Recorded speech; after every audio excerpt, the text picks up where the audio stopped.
हे मूर्ख, अपने मां पर अत्याचार क्यों कर रहा है? याद रख, ऐसे पाप का फल तुझे मृत्यु के बाद अवश्य भोगना पड़ेगा। यही है तुम्हारे जीवन में किए गए कर्मों की सजा। वैकुंठ धाम में भगवान श्री हरि विष्णु शेषनाग की दिव्य शैया पर विराजमान थे। चारों ओर अद्भुत प्रकाश फैला हुआ था। देवगण उनकी स्तुति कर रहे थे। उसी समय उनके परम भक्त गरुड़ जी ने विनम्र होकर हाथ जोड़ लिए। गरुड़ जी बोले, हे प्रभु, आपने मुझे मृत्यु के बाद आत्मा की यात्रा के विषय में बहुत कुछ बताया, किंतु मेरे मन में अभी भी एक जिज्ञासा है। कृपा करके बताइए कि जिन लोगों ने जीवन में पाप किए उन्हें किस प्रकार अपने कर्मों का फल प्राप्त होता है। भगवान श्री हरि विष्णु करुणा से मुस्कुराए और बोले, हे गरुड़, ध्यान पूर्वक सुनो। मैं जो कहने जा रहा हूं वह केवल भय उत्पन्न करने के लिए नहीं, बल्कि मनुष्य को धर्म के मार्ग पर चलने की प्रेरणा देने के लिए है। संसार में जो भी कर्म किया जाता है उसका फल अवश्य मिलता है। जब मनुष्य अपने पापों का प्रायश्चित किए बिना शरीर छोड़ देता है, तब उसे अपने कर्मों के अनुसार विविध प्रकार की यातनाओं का अनुभव करना पड़ता है। धार्मिक परंपराओं में अनेक नरकों का वर्णन मिलता है, जहां आत्मा अपने कर्मों का परिणाम समझती है। हे गरुड़, मैं तुम्हें इसका उत्तर एक प्राचीन कथा के माध्यम से देता हूं, जो मेरे ही कृष्ण अवतार के समय की है। ध्यान से सुनना। जब द्वापर युग में भगवान श्री कृष्ण द्वारका में राज्य कर रहे थे, उसी समय द्वारका से कुछ दूरी पर स्थित प्रभास नामक नगर में दामोदर नाम का एक अत्यंत धनी व्यापारी रहता था। उसके पास असीम धन, विशाल महल, असंख्य गौशालाएं, सोने चांदी से भरे भंडार और सैकड़ों नौकर चाकर थे। नगर के लोग उसे सम्मान से देखते थे, लेकिन उसके हृदय में दया नहीं, केवल अहंकार था। दामोदर कहा करता था, इस संसार में धन से बढ़कर कुछ नहीं। जिसके पास धन है वही सबसे बड़ा है। उसके वृद्ध माता पिता उसी महल में रहते थे। माँ कई बार कहती, बेटा, थोड़ी देर हमारे पास भी बैठ जाया करो। धन तो जीवन भर कमाया जा सकता है, लेकिन बीतता समय लौट कर नहीं आता। दामोदर हंसकर कह देता, मेरे पास ऐसी छोटी छोटी बातों के लिए समय नहीं है। उसके पिता समझाते, बेटा, धन कमाओ पर धर्म मत खोना। लेकिन दामोदर उनके शब्दों को अनसुना कर देता। धीरे धीरे उसका लोभ और बढ़ता गया। वह व्यापार में मिलावट करने लगा। गरीब किसानों से उनकी उपज आधे मूल्य पर खरीद लेता और कई गुना दाम पर बेच देता। मजदूर दिन रात मेहनत करते, लेकिन उन्हें पूरा मेहनताना नहीं मिलता। एक दिन एक बूढ़ा मजदूर हाथ जोड़कर बोला, मालिक, मेरी पत्नी बीमार है, कृपा करके मेरी पूरी मजदूरी दे दीजिए। दामोदर क्रोध में बोला, जितना दिया है उतने में संतोष करो, ज्यादा बोलोगे तो काम से निकाल दूंगा। बेचारा मजदूर आंसू लेकर लौट गया। कुछ दिनों बाद एक भूखा ब्राह्मण उसके द्वार पर आया। उसने कहा, वत्स, कई दिनों से अन्न नहीं मिला, यदि संभव हो तो थोड़ा भोजन दे दो। दामोदर ने नौकरों से कहा, इसे यहां से भगा दो। ऐसे लोग मेहनत नहीं करते और भीख मांगते फिरते हैं। ब्राह्मण शांत भाव से चला गया, पर जाते जाते बोला, धन का घमंड अधिक दिनों तक साथ नहीं देता पुत्र। दामोदर ने उसकी बात सुनकर भी उपहास किया। नगर में उसका नाम बड़ा था, लेकिन वह केवल दिखावे के लिए मंदिर जाता था। लोगों के सामने बड़े बड़े दान की बातें करता, पर किसी गरीब की सहायता नहीं करता। उसे लगता था कि केवल प्रसिद्धि ही सबसे बड़ा पुण्य है। एक दिन उसके घर भगवान श्री कृष्ण के परम भक्त उद्धव जी आए। उन्होंने दामोदर से कहा, धन ईश्वर का दिया हुआ साधन है, साध्य नहीं। इससे लोगों का भला करो। दामोदर मुस्कुराकर बोला, महाराज, धन मैंने अपनी बुद्धि से कमाया है, मुझे किसी उपदेश की आवश्यकता नहीं। उद्धव जी ने गहरी सांस ली और बोले, जिस दिन मनुष्य को अपने धन पर अभिमान हो जाता है, उसी दिन उसका पतन आरंभ हो जाता है। लेकिन दामोदर ने उनकी बात भी नहीं मानी। उसी रात द्वारका में भगवान श्री कृष्ण मंद मंद मुस्कुरा रहे थे। उन्होंने दूर बैठे दामोदर को देखा और बोले, समय आ गया है कि यह मनुष्य अपने कर्मों का वास्तविक मूल्य समझे। कभी कभी उपदेश से अधिक शिक्षा अनुभव देता है। अगली सुबह दामोदर अपने रथ पर बैठकर व्यापार के लिए निकला। मार्ग में अचानक घनघोर वर्षा आरंभ हो गई। तेज हवा चलने लगी। घोड़े बेकाबू हो गए और रथ एक गहरी खाई के किनारे पलट गया। दामोदर गंभीर रूप से घायल होकर भूमि पर गिर पड़ा। उसकी आंखों के आगे अंधेरा छा गया। उसे ऐसा लगा मानो उसका शरीर वहीं पड़ा है और वह स्वयं उससे अलग खड़ा है। उसी समय दो विकराल यमदूत उसके सामने प्रकट हुए। दामोदर कांपते हुए बोला, तुम कौन हो? उन्होंने उत्तर दिया, हम धर्मराज के दूत हैं। चलो, तुम्हारे कर्मों का लेखा देखने का समय आ गया है। ये सुनते ही दामोदर के पैरों तले जमीन खिसक गई। क्षण भर में उसके सामने उसके पूरे जीवन के दृश्य प्रकट होने लगे। उसने देखा वह बूढ़ा मजदूर जो अपनी बीमार पत्नी के लिए मजदूरी मांग रहा था, वह भूखा ब्राह्मण जिसे उसने अपमानित करके लौटा दिया था, उसकी वृद्ध माँ जो रोज उसके आने की प्रतीक्षा करती थी, उसके पिता जिनकी सीख पर वह हंस दिया था। एक एक दृश्य उसके हृदय को चीरने लगा। वह रोते हुए बोला, मुझसे बहुत बड़ी भूल हो गई, मुझे एक अवसर और दे दो, मैं सब कुछ बदल दूंगा। तभी वहां एक दिव्य प्रकाश प्रकट हुआ। उस प्रकाश के मध्य भगवान श्री कृष्ण खड़े थे। उनके मुख पर करुणा थी, क्रोध नहीं। दामोदर रोता हुआ उनके चरणों में गिर पड़ा। प्रभु, मुझे क्षमा कर दीजिए, मैंने धन को ही अपना भगवान समझ लिया।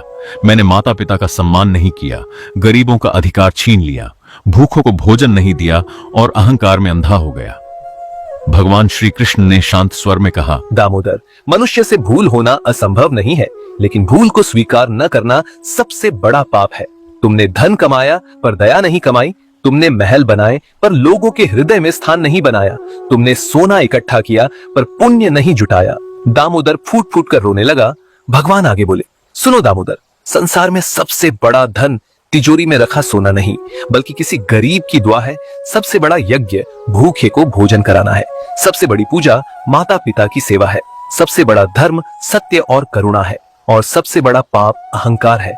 दामोदर ने हाथ जोड़कर कहा, प्रभु, यदि आप मुझे एक अवसर दे दें तो मैं अपना जीवन बदल दूंगा। भगवान श्री कृष्ण मुस्कुराए और बोले, जिसके हृदय में सच्चा पश्चाताप जाग जाता है, उसके लिए परिवर्तन का द्वार कभी बंद नहीं होता। जाओ, तुम्हें एक अवसर और दिया जाता है, लेकिन याद रखना, इस बार तुम्हारे कर्म ही तुम्हारी पहचान होंगे। इतना कहते ही दामोदर की आंख खुल गई। उसने देखा कि वह अभी भी उसी खाई के पास पड़ा हुआ है। उसके सेवक उसे उठा रहे थे। दामोदर समझ गया कि भगवान ने उसे नया जीवन दिया है। उस दिन के बाद उसका जीवन पूरी तरह बदल गया। उसने सबसे पहले अपने माता पिता के चरण स्पर्श किए और उनसे क्षमा मांगी। उसने सभी मजदूरों का बकाया धन लौटाया, गरीबों के लिए अन्न क्षेत्र खुलवाया, यात्रियों के लिए कुएं खुदवाए, गौशालाओं का विस्तार कराया और बीमार गायों की सेवा का प्रबंध किया। अब वह प्रतिदिन भगवान श्री कृष्ण के मंदिर जाकर केवल एक ही प्रार्थना करता था, हे प्रभु, मुझे इतना धन कभी मत देना कि मैं मनुष्य होना ही भूल जाऊं। कुछ समय बाद स्वयं भगवान श्री कृष्ण उससे मिलने आए। उन्होंने दामोदर को देखकर कहा, जो मनुष्य अपनी भूल स्वीकार करके धर्म के मार्ग पर लौट आता है, वही वास्तव में विजयी है। याद रखो, मृत्यु से पहले यदि जीवन बदल जाए तो वही सबसे बड़ा चमत्कार है। दामोदर ने भगवान के चरणों में सिर झुका दिया। उस दिन से वह केवल नगर का सबसे धनी व्यक्ति नहीं, बल्कि सबसे धर्मात्मा और दयालु व्यक्ति भी कहलाने लगा। अब आगे भगवान विष्णु जी कहते हैं, हे गरुड़, जो मनुष्य छल, कपट और विश्वासघात करके दूसरों का धन हड़प लेता है, दूसरों का अधिकार छीनता है और अपने लोभ के कारण निर्दोष लोगों को कष्ट देता है, उसकी आत्मा घोर अंधकार से भरे स्थान में पहुंचती है। वहां उसे पहली बार समझ आता है कि किसी का हक छीनने से जो पीड़ा दूसरे के हृदय में हुई थी, वही अब उसके सामने खड़ी है। उस समय न धन साथ होता है, न शक्ति, केवल अपने कर्मों का बोझ साथ चलता है। जो व्यक्ति अपने परिवार का विश्वास तोड़ता है, अपने जीवन साथी के साथ छल करता है, माता पिता और अपने आश्रितों की उपेक्षा करता है, वह भी अपने कर्मों का कठोर फल भोगता है। उसे तब एहसास होता है कि विश्वास टूटने का दर्द कितना गहरा होता है। इसलिए हे गरुड़, मनुष्य को कभी भी अपने विश्वास का व्यापार नहीं करना चाहिए। और जो निर्दोष प्राणियों को पीड़ा देता है, अपनी शक्ति का दुरुपयोग करता है, कमजोर लोगों पर अत्याचार करता है और दूसरों के आंसुओं को अपनी जीत समझता है, उसके लिए आगे का मार्ग अत्यंत कष्टदायक हो जाता है। उस समय आत्मा बार बार अपने जीवन के वही दृश्य देखती है जहां उसने किसी को रुलाया था। तब उसे समझ आता है कि किसी पीड़ित की आह कभी व्यर्थ नहीं जाती। हे गरुड़, संसार में सबसे बड़ा धर्म दया है। जो दया छोड़ देता है, वह धीरे धीरे अपने भीतर के प्रकाश को भी खो देता है। इसलिए मनुष्य को सदैव सत्य, करुणा और धर्म का मार्ग अपनाना चाहिए।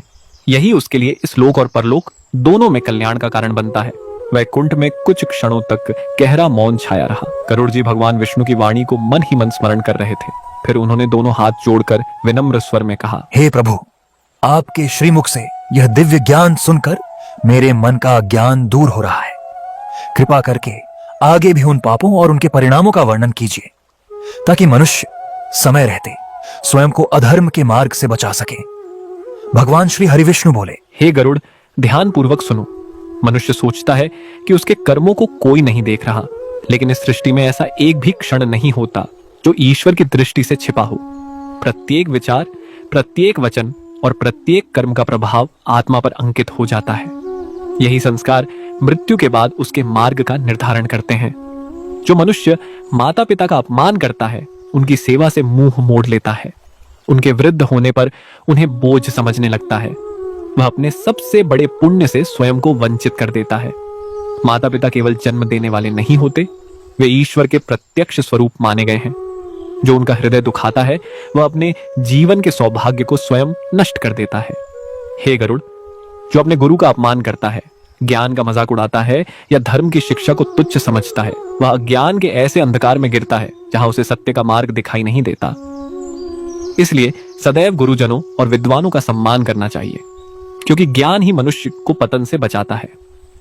जो व्यक्ति झूठी गवाही देकर किसी निर्दोष को दंड दिलाता है, छल से किसी का धन हड़पता है, व्यापार में कपट करता है या दूसरों का विश्वास तोड़ता है, वह अपने जीवन में चाहे कितना भी सुखी दिखाई दे, लेकिन उसकी आत्मा अपने कर्मों का भार अवश्य लेकर चलती है। मृत्यु के बाद वही भार उसके लिए सबसे बड़ी पीड़ा बन जाता है। हे गरुड़, कुछ लोग धर्म का वस्त्र पहनकर अधर्म का व्यापार करते हैं। वे भोले भाले लोगों की श्रद्धा का लाभ उठाते हैं, स्वयं को संत बताकर लोगों को भ्रमित करते हैं और ईश्वर के नाम पर छल करते हैं। ऐसे लोग केवल मनुष्यों को ही नहीं, धर्म की मर्यादा को भी चोट पहुंचाते हैं। उनके लिए आगे का मार्ग अत्यंत कठिन होता है, क्योंकि आस्था के साथ किया गया छल सामान्य छल से कहीं अधिक गंभीर माना गया है।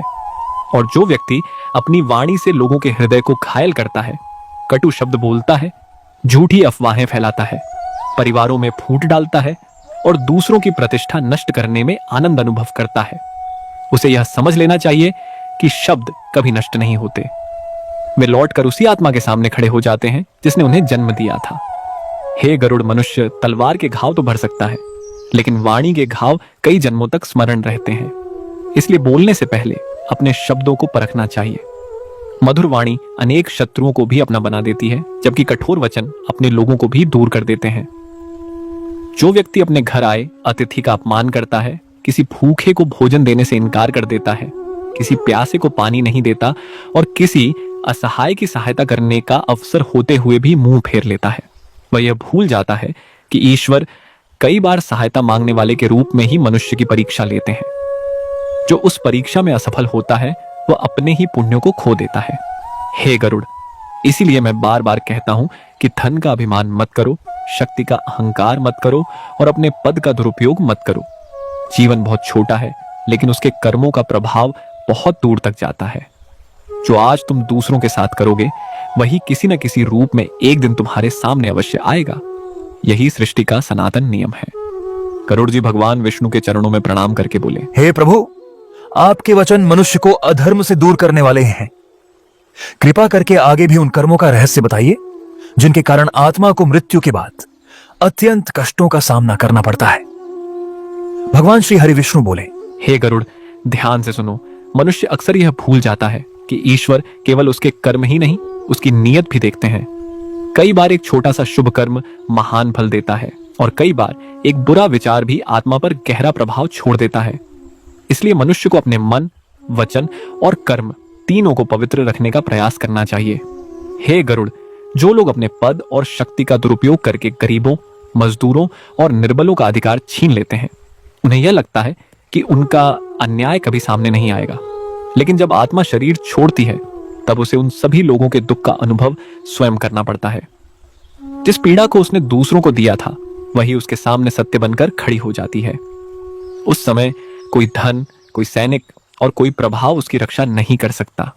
जो व्यापारी तौल में कपट करते हैं, मिलावट करके लोगों के स्वास्थ्य से खिलवाड़ करते हैं, झूठ बोलकर अपना लाभ कमाते हैं या लालच में दूसरों का नुकसान करते हैं, वे यह समझ लें कि संसार की अदालत से बचना संभव हो सकता है, लेकिन कर्मों के न्याय से कोई नहीं बच सकता। प्रत्येक छल आत्मा पर एक बोझ बन जाता है। हे गरुड़, जो लोग नशे के कारण अपना विवेक खो देते हैं और दूसरों के जीवन को भी अंधकार में धकेलते हैं, वे अपने ही हाथों अपने भविष्य को नष्ट करते हैं। नशा केवल शरीर को नहीं, आत्मा की चेतना को भी दुर्बल करता है। इसलिए मनुष्य को सदैव संयम का जीवन अपनाना चाहिए। जो स्त्रियों का अपमान करते हैं, उन्हें केवल भोग की वस्तु समझते हैं, उनके सम्मान को ठेस पहुंचाते हैं या उनकी असहायता का लाभ उठाते हैं, वे अत्यंत गंभीर पाप के भागी बनते हैं। याद रखो हे गरुड़, जहां नारी का सम्मान होता है वहीं देवताओं का निवास होता है, और जहां उसका अपमान होता है वहां से सुख और समृद्धि स्वयं चली जाती है। जो व्यक्ति भाई भाई में फूट डालता है, परिवारों को तोड़ता है, झूठी बातें फैलाकर समाज में वैर उत्पन्न करता है, वह अपने शब्दों से अनेक जीवनों को दुखी करता है। इसलिए उसकी आत्मा भी लंबे समय तक अशांति का अनुभव करती है। वाणी ईश्वर का दिया हुआ वरदान है। इसका उपयोग केवल सत्य, प्रेम और कल्याण के लिए होना चाहिए। हे गरुड़, कुछ लोग बाहर से बड़े धार्मिक दिखाई देते हैं, लेकिन भीतर अहंकार, ईर्ष्या और द्वेष से भरे होते हैं। वे पूजा तो करते हैं पर किसी दुखी की सहायता नहीं करते। वे मंदिर तो जाते हैं पर अपने माता पिता से कठोर व्यवहार करते हैं। ऐसे लोगों को समझ लेना चाहिए कि केवल बाहरी आडंबर से ईश्वर प्रसन्न नहीं होते। सच्चा धर्म वही है जो मनुष्य के व्यवहार में दिखाई दे।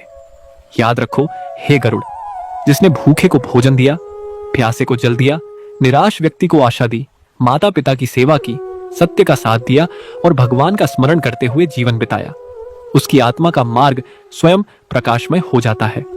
उसे भय कम और शांति अधिक प्राप्त होती है। इसलिए मैं समस्त मानव जाति से यही कहता हूं कि मृत्यु से पहले अपने जीवन को सुधार लो, क्योंकि शरीर छूटने के बाद केवल कर्म साथ चलते हैं। धन, परिवार, महल और वैभव सब यहीं रह जाते हैं, लेकिन तुम्हारा आचरण तुम्हारे साथ चलता है और वही तुम्हारी अगली यात्रा का मार्ग बनाता है। भगवान विष्णु के वचन सुनकर गरुड़ जी की आंखें नम हो गईं। उन्होंने भगवान के चरणों में प्रणाम किया और कहा, हे प्रभु, अब मैं समझ गया कि मनुष्य का सबसे बड़ा धन उसका पुण्य है और सबसे बड़ा शत्रु उसका अहंकार। मैं आपके इस दिव्य संदेश को पृथ्वी पर रहने वाले प्रत्येक मनुष्य तक पहुंचाने का प्रयास करूंगा। हे प्रभु, यदि कोई मनुष्य अपने जीवन में अनेक भूलें कर चुका हो, तो क्या उसके लिए उद्धार का कोई मार्ग है? क्या वह अपने पापों के परिणाम से बच सकता है? भगवान श्री हरि विष्णु करुणा से मुस्कुराए और बोले, हे गरुड़, यही सनातन धर्म की सबसे बड़ी विशेषता है कि जब तक मनुष्य की सांस चल रही है तब तक उसके लिए सुधार का मार्ग कभी बंद नहीं होता। जो अपने पापों को स्वीकार करता है, सच्चे मन से पश्चाताप करता है और अपने आचरण को बदल देता है, उसके जीवन में परिवर्तन अवश्य आता है। हे गरुड़, मनुष्य को यह कभी नहीं सोचना चाहिए कि केवल दान देने से या केवल पूजा करने से उसके सभी पाप समाप्त हो जाएंगे। यदि उसका व्यवहार दूसरों के प्रति कठोर है, यदि उसके कारण किसी की आंखों में आंसू आते हैं, यदि उसके कारण माता पिता दुखी होते हैं, यदि उसके कारण किसी गरीब का अधिकार छीना जाता है, तो उसे पहले अपने व्यवहार को बदलना होगा। सच्चा धर्म मंदिरों में ही नहीं, मनुष्य के चरित्र में दिखाई देता है। याद रखो, जो व्यक्ति भूखे को भोजन कराता है, प्यासे को जल देता है, असहाय की सहायता करता है, सत्य बोलता है, अपने माता पिता की सेवा करता है, गुरु का सम्मान करता है और अपने परिवार के साथ प्रेम पूर्वक जीवन बिताता है, वह अपने लिए ऐसा पुण्य संचित करता है जो मृत्यु के बाद भी उसके मार्ग को प्रकाशित करता है। हे गरुड़, संसार का सबसे बड़ा भ्रम यही है कि मनुष्य सोचता है अभी बहुत समय है, वह भगवान का स्मरण कल करेगा, माता पिता की सेवा कल करेगा, किसी की सहायता भी कल करेगा, लेकिन मृत्यु कभी यह पूछ कर नहीं आती कि तुम्हारे कितने कार्य शेष हैं। इसलिए बुद्धिमान वही है जो आज का शुभ कार्य आज ही कर ले। गरुड़ जी ने विनम्र स्वर में पूछा, हे प्रभु, तब मनुष्य को अपने जीवन में सबसे पहले किस बात का ध्यान रखना चाहिए? भगवान श्री हरि विष्णु बोले, सबसे पहले अपने मन को शुद्ध करो, क्योंकि शुद्ध मन से निकला हुआ प्रत्येक कर्म पुण्य बन जाता है। फिर अपनी वाणी को मधुर बनाओ, क्योंकि कठोर शब्द वर्षों पुराने संबंध भी तोड़ देते हैं। उसके बाद अपने कर्मों को धर्ममय बनाओ, क्योंकि अंत समय में तुम्हारे साथ केवल तुम्हारे कर्म ही चलेंगे। हे गरुड़, यह भी स्मरण रखना कि नरकों का वर्णन केवल भय उत्पन्न करने के लिए नहीं किया गया। उनका उद्देश्य मनुष्य को यह समझाना है कि अधर्म का परिणाम दुख और धर्म का परिणाम शांति है। जो इस सत्य को जीवन रहते समझ लेता है वही वास्तव में बुद्धिमान है।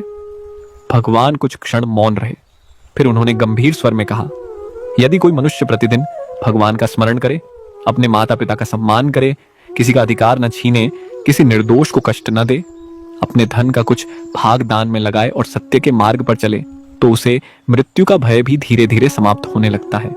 क्योंकि जिसने अपना जीवन धर्म के अनुसार जिया हो, उसके लिए मृत्यु अंत नहीं बल्कि ईश्वर की ओर लौटने का एक पवित्र मार्ग बन जाती है। गरुड़ जी की आंखों में आनंद के आंसू आ गए। उन्होंने भगवान श्री हरि विष्णु के चरणों में प्रणाम करते हुए कहा, हे प्रभु, आज आपने मेरे सभी संशयों का निवारण कर दिया। अब मैं इस दिव्य ज्ञान को पृथ्वी पर पहुंचाऊंगा ताकि मनुष्य पाप से दूर रहे, धर्म को अपनाए और अपने जीवन को सार्थक बनाए। भगवान श्री हरि विष्णु ने अपना वृद्धस्थ गरुड़ जी के मस्तक पर रखी और कहा, हे गरुड़, यही मेरा संदेश समस्त मानव जाति तक पहुंचा देना। धन, वैभव, पद और प्रतिष्ठा यहीं रह जाते हैं, लेकिन सत्य, सेवा, दया, भक्ति और सत्कर्म आत्मा के साथ चलते हैं।